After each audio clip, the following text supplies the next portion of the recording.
कविता सिर्फ वो नहीं है जो आप लिख रहे हैं और हो गई।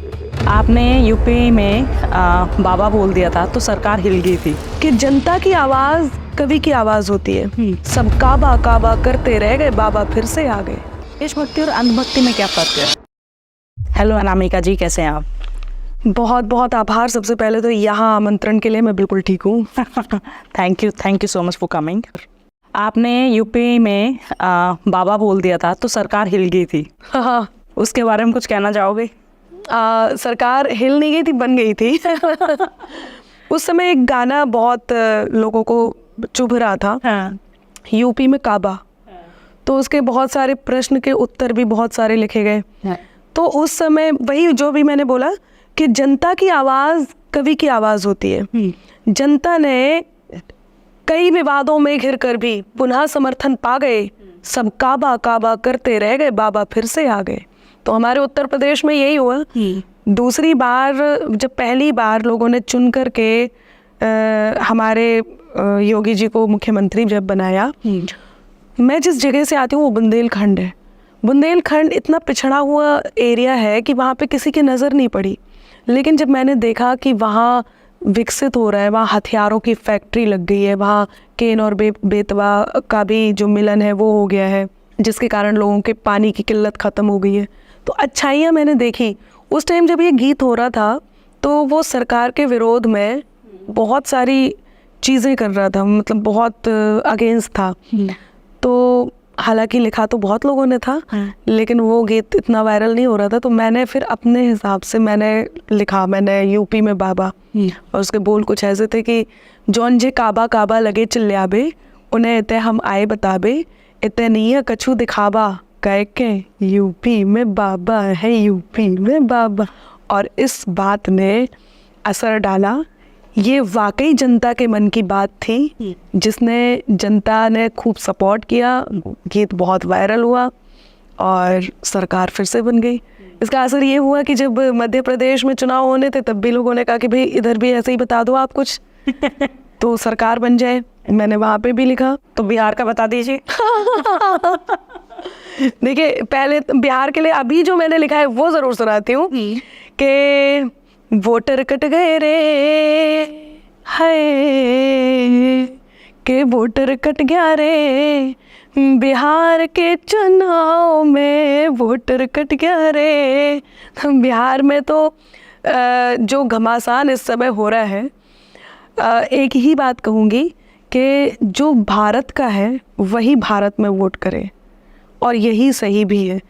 जो लोग काफ़ी सालों से मरे हुए हैं वो लगातार वोट कर रहे हैं। और सिंपल सी बात है, जब ये कहा गया कि फ़र्ज़ी वोट पड़े तो सरकार ने ये सोचा कि भाई फ़र्ज़ी ना हो, इसके लिए एक हम सर्वे करवा लेते हैं, और जो वोटर उपस्थित नहीं है या जो बाहर के हैं जिनके दस्तावेज़ पूरे नहीं हैं उनको फिर हटा देते हैं। तो बिहार में देखिए, मैं तो यही कहती हूँ कि तय कर लो अब सत्य सनातन की छाया हो शासन पर, राम भक्त ही राज करेगा बिहार के सिंहासन पर। फिर से हिंट दे दिया। और मोक्ष के लिए आपको कर्मों को बैलेंस करना होगा, न पुण्य न पाप। तो जीवन में रहते हुए, संसार में रहते हुए सफलता का अर्थ है संतुष्टि। संतुष्टि एक हाउसवाइफ को भी होती है, कामकाजी महिला को होती है, जब उसे लगता है कि उसको यदि ऑफिस में कोई टारगेट दिया गया है उसे पूरा करने के साथ साथ अपनी पोजीशन अब खुद को अपग्रेड करते जाना, एक ऐसे स्थान पे आना जहाँ लोग आपको जानने लग जाए। फिर लगता है उसको तो और ज़्यादा जानते हैं, नहीं अभी वो उधर तक पहुँचना है। जब तक संतुष्टि नहीं मिल रही तब तक सफलता नहीं है। लेकिन कई बार ऐसे लगता है शाम को जब एक हाउसवाइफ सो रही होती है और वो सोचती है सुबह से उठ कर के शाम तक उसने सारे काम बहुत अच्छे से किए हैं, बच्चे खुश हैं, पति भी खुश हैं, वो भी, उसको भी अच्छा फील हो रहा है, संतुष्टि, सफल है वो कुशल गृहिणी है, सफल है। तो सफलता अर्थ है संतुष्टि। जहाँ आप संतुष्ट हैं वहाँ सफल हैं। आपने सोचा था कि आपको सांसद के लिए टिकट मिलेगी? ये कुछ इंट्यूशंस होते हैं जो आपको बचपन से रहते हैं। आप नेचर वाइज कैसे हैं, आप दिल के साफ हैं, आप कैसे हैं, कोई फ़र्क नहीं पड़ता। लेकिन एक चीज़ है जो आपके साथ साथ रहती है। कई बार जब हमें बाहर से कुछ इशारे मिलते हैं, संकेत मिलते हैं, वो, या कई बार ऐसा होता है कि जिस जगह आपको जाना होता है आप कैसे ना कैसे पहुंच जाते हैं। यदि मुझे पोइट्री से इतना प्यार नहीं होता तो मैं अभी सरकारी जॉब कर रही होती, नौकरी कर रही होती, जो कि मैंने 3 बार छोड़ी। मुझे लगा मुझे पोइट्री करनी है, पोइट्री मेरा शौक था। अब अचानक से एक गीत, जब मैंने यूपी में बाबा लिखा तो लोगों को लगा पॉलिटिकल ये करेगी गीत। फिर जी न्यूज़ पे जब मेरा शो आया कवि युद्ध, तो वो टोटल पॉलिटिकल था। उसमें पक्ष और विपक्ष की बातें होती थी, मैं निष्पक्ष होती थी, बीच में होती थी। धीरे धीरे बयान ऐसे देने लग गई, हर चीज़ मतलब लगा कि कविता के माध्यम से मैं इस जो भी मुद्दा है उस मुद्दे में ज़रूर बोल सकती हूँ। और मैंने बोला, जब मैंने बोला तो लोगों को लगा कि अनामिका तो पॉलिटिक्स वाली बातें करती है या अनामिका को पॉलिटिक्स में इंटरेस्ट है। फिर मुझे ऑफ़र आया तो लग तो रहा था कि कुछ ऐसा होगा, और हुआ भी। लेकिन हाँ, खुद कभी नहीं सोचा था। तो मना क्यों किया? मुझे लगा अभी मैं इतनी मैच्योर नहीं हूँ। दिल ने अंदर से कहा कि शायद मैं नहीं कर पाऊँगी ये, this is not my cup of T. मतलब मुझे लगा मैं नहीं कर पाऊँगी, डर गई थी। आगे करेंगे, आगे आएंगे आप?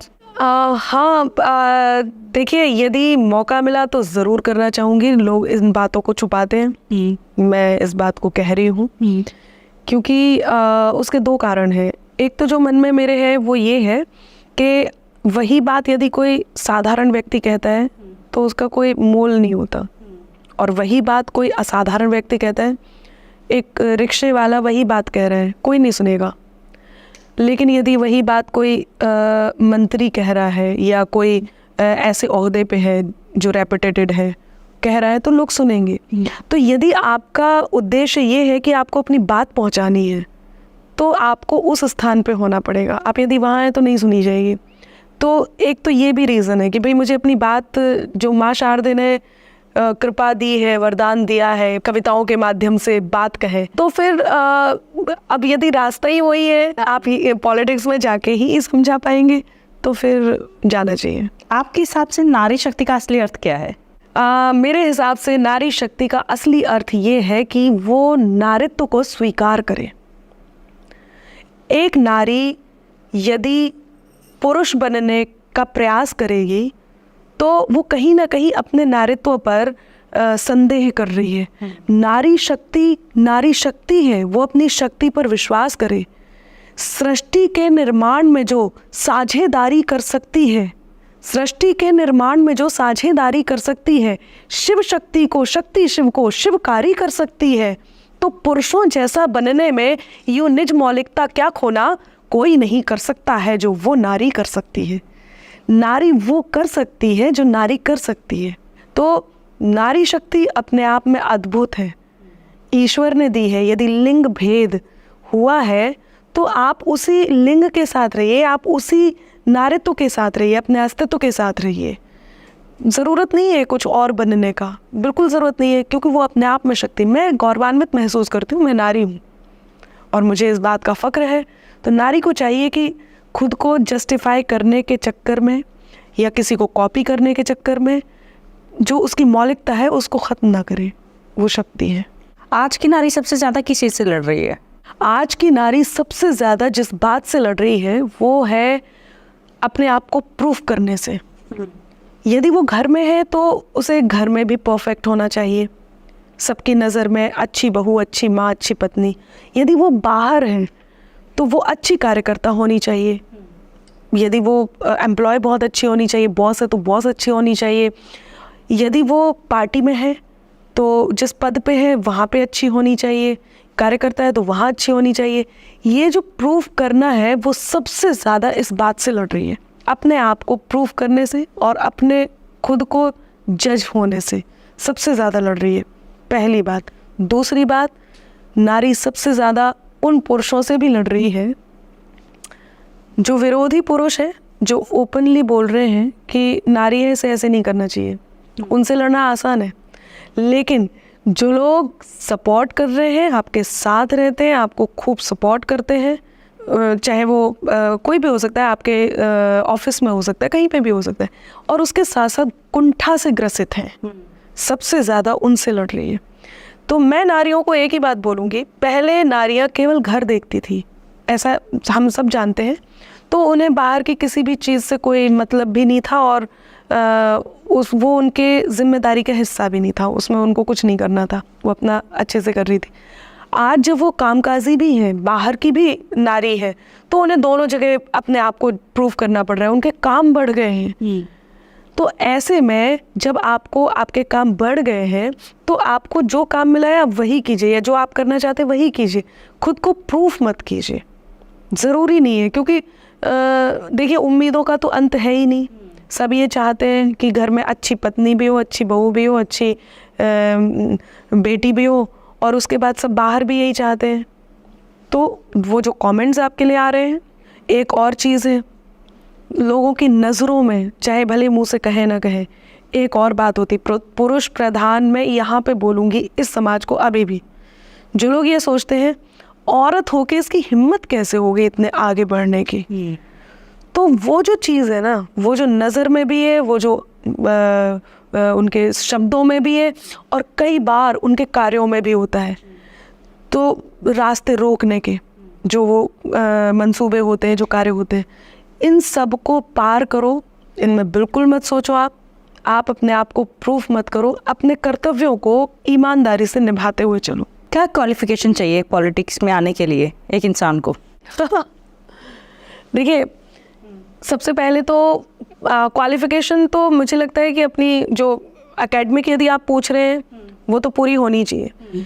क्योंकि आपको, यदि आप पॉलिटिक्स हैं, तो जनता के हर मुद्दे के बारे में पता होना चाहिए। मुझे लगता है कि जो लोग पढ़े लिखे नहीं हैं, उन्हें वाकई नहीं आना चाहिए, बिल्कुल नहीं आना चाहिए। क्योंकि काफ़ी सारी ऐसी चीज़ें हैं जिनके निर्णय आपको खुद लेने होते हैं। तो आप कब तक अपने साथ वालों के ऊपर डिपेंडेंट रहेंगे? तो एकेडमिक तो आपका पूरा होना ही चाहिए। इसके अलावा जो लोगों में भ्रांतियां हैं कि आपको चोर, उचक्का, गुंडा, मुवाली होना चाहिए, तो ये अब बदल दी जानी चाहिए भ्रांतियां। अब ये नहीं होना चाहिए। अब आपको ये पता होना चाहिए कि किसी को किस तरह से किसी की मदद की जाती है, आपके जिस ओहदे पे आप हैं उसके काम क्या क्या हैं। कई बार क्या होता है, हम किसी और के, हम विधायक के पास गए, उन्होंने कहा ये काम तो सांसद का है।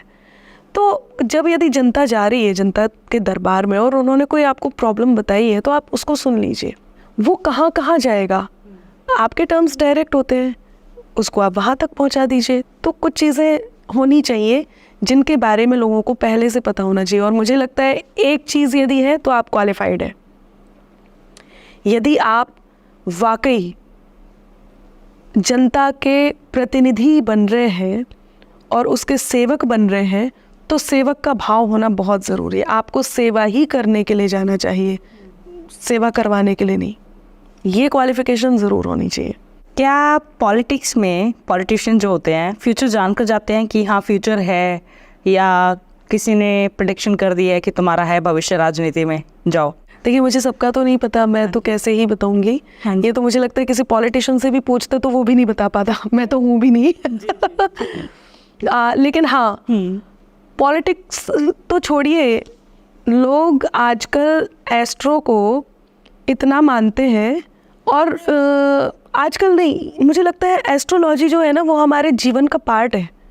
बच्चा पैदा होता है तो किस नक्षत्र में हुआ है, वहाँ से उसका नाम किस अक्षर पे रखा जाएगा, वहाँ से लेके किस मुहूर्त में हम क्या करेंगे, वो सारी चीज़ें पूछते पूछते आगे बढ़ते हैं। आपने बिजनेस कौन सा शुरू कर सकते हैं, लोहे का कर सकते हैं, प्लास्टिक का कर सकते हैं, हम वो भी पूछते हैं लोग। और हमने घर बनवा लिया, मुहूर्त किस दिन करना है, हम किस दिन प्रवेश कर सकते हैं, वो भी पूछते हैं लोग। किस जगह हमारा भविष्य ठीक है, अब हम भी हैं, आप भी हैं, मैं भी हूँ, हम सब पूछ के ही आगे बढ़ते हैं। तो पॉलिटिक्स तो और ज़्यादा अनप्रेडिक्टेबल है, उसके लिए तो प्रेडिक्शन बहुत ज़रूरी है। बेशक लोग जाते होंगे, पूछ कर ही जाते होंगे, और बिना पूछे मुझे लगता नहीं कोई जाता। हाँ, यदि कोई पूछ करके जा रहा है और बता दिया कि भाई मत जाओ, कुछ नहीं रखा है इसमें, उसके बाद भी जा रहे हैं और सफल भी हो रहे हैं, तो एक मिथक उनका ज़रूर टूटता है कि इसमें कुछ नहीं रखा, कोई कुछ भी कहता है।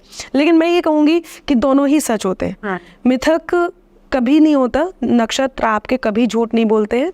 यदि आपको ऐसे लगता है उसमें कुछ बताया गया था और आप वहाँ तक पहुँचे, तो यहाँ कहीं ना कहीं आपका कर्म है जो कार्य करता है।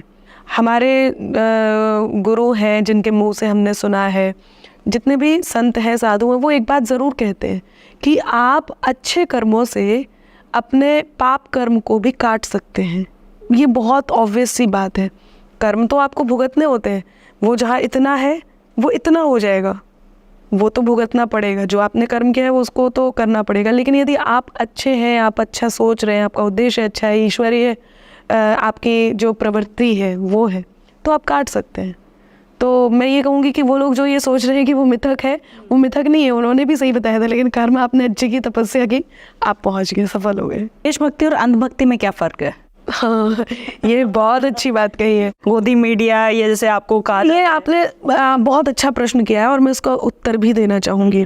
देखिए, देशभक्ति वो है जो आप देश हित की बातों को अपनी कविताओं के माध्यम से कह रहे हैं, और उस देश हित में यदि किसी पार्टी ने, वो पार्टी कोई भी हो सकती है, यदि किसी पार्टी ने वही काम किया है जो आपको लग रहा है कि आपने भी अपनी कविता में वही लिखा है और वो मैच कर रही है, तो ये देशभक्ति होगी। ये तब तक देशभक्ति ही है।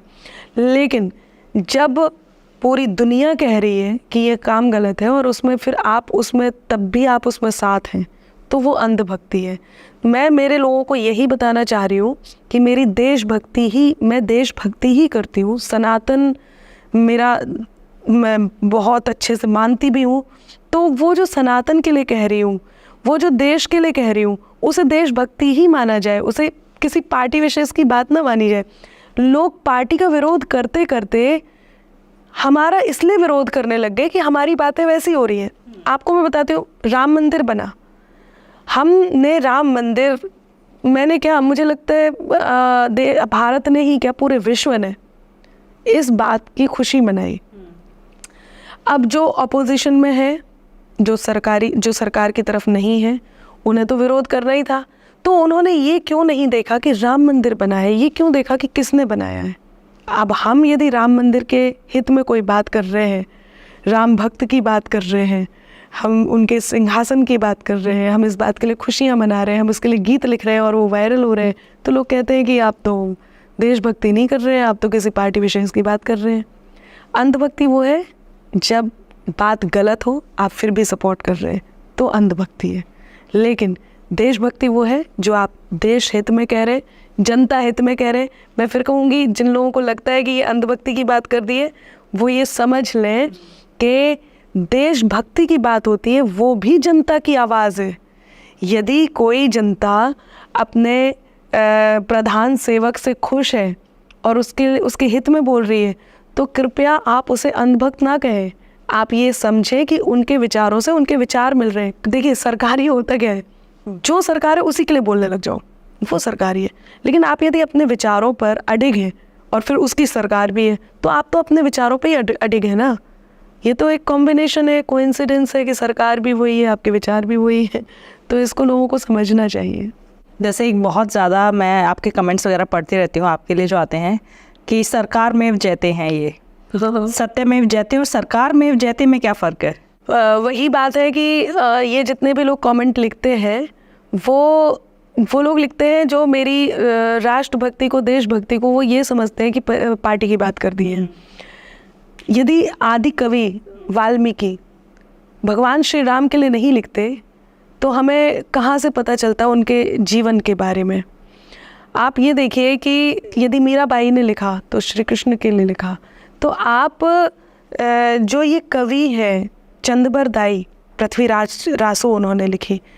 कवि केवल प्रशंसा नहीं करते हैं, वो अपने राजा को निर्देश भी देते हैं, उनका मार्गदर्शन भी करते हैं। और यही हम देखते भी चले आ रहे हैं। लोगों को मैंने बताया ना कि सरकारी कहलाना है मंजूर मुझे, लेकिन मैं गद्दार नहीं हो सकती हूँ। हम यदि गद्दार नहीं है तो आपने सरकारी बोल दिया। या तो आपके साथ बैठ कर के गद्दारी करें, आपके साथ बैठ कर के पड़ोसी मुल्क के गुण गाएं या उनकी तारीफ़ें करें। हम तो वो नहीं करेंगे क्योंकि विरोधी वो कर रहे हैं। हम तो अपने राष्ट्र की बात करेंगे। अब राष्ट्र की बात सरकार भी कर रही है, तो जो लोग कमेंट कर रहे हैं वो या तो विरोधी हैं या फिर मेरी राष्ट्रभक्ति समझ नहीं पा रहे हैं। आपके लिए सनातन धर्म क्या है?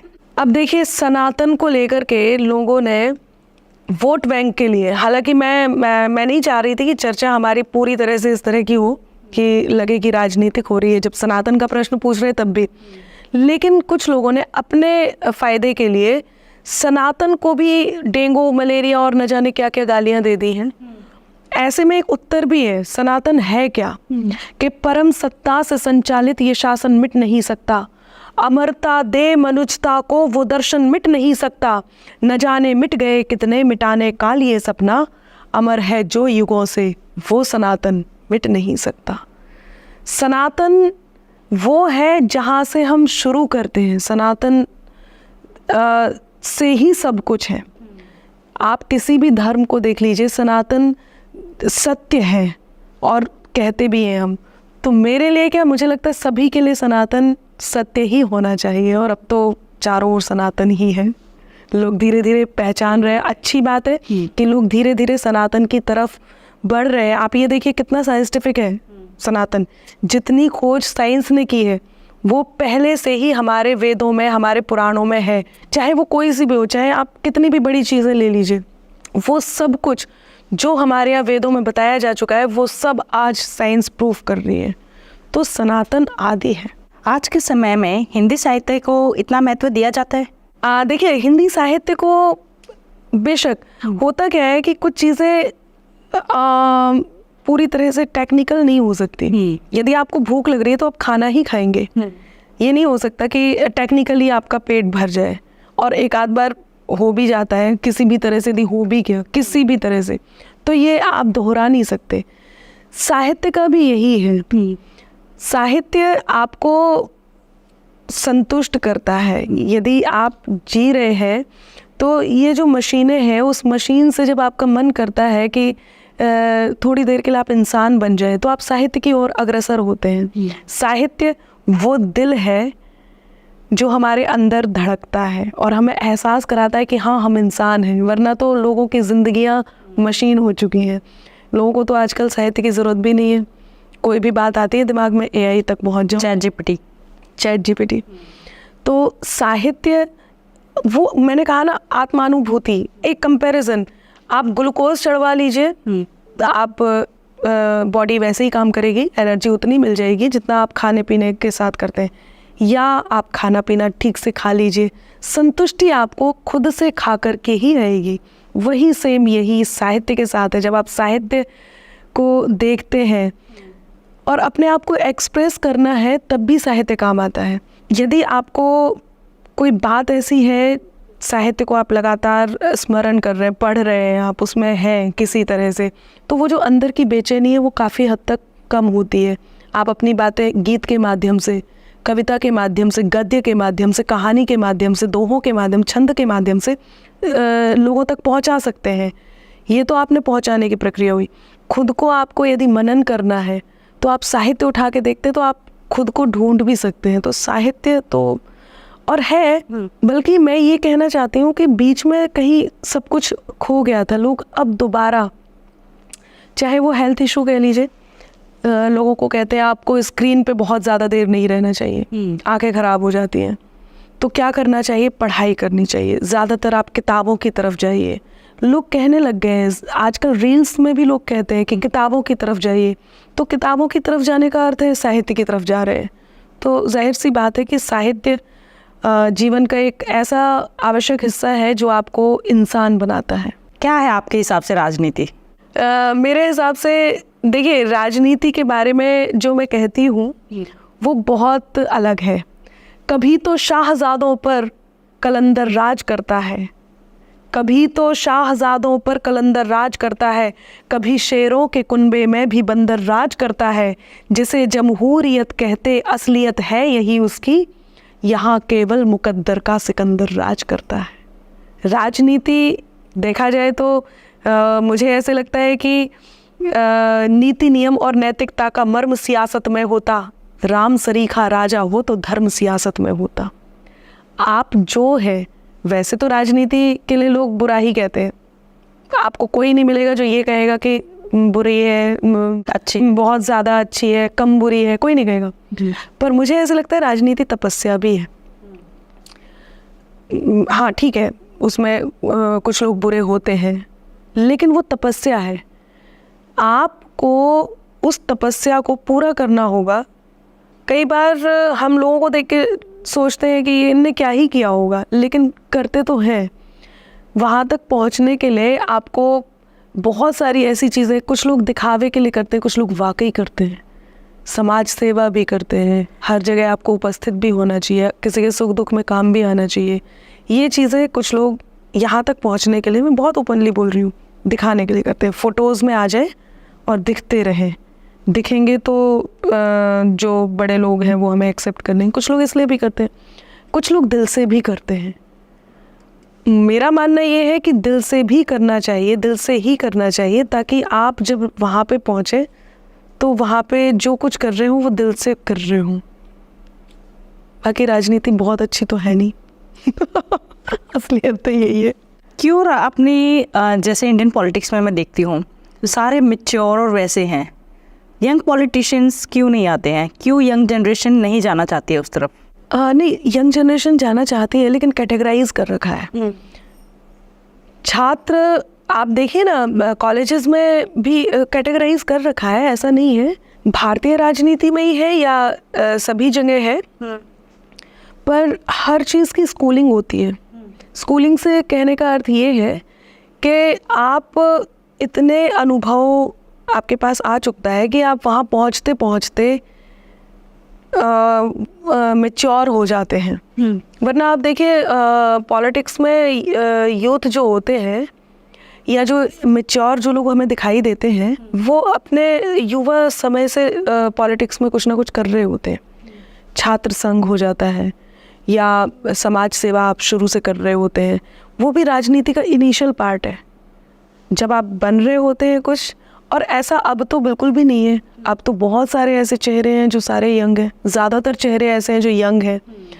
तो उसकी एक पर्टिकुलर एज है, ऐसा नहीं है युवा आना नहीं चाहते, लेकिन कुछ तो ये भी है कि जनता एक्सेप्ट भी नहीं करेगी यदि इतने युवा आएंगे तो।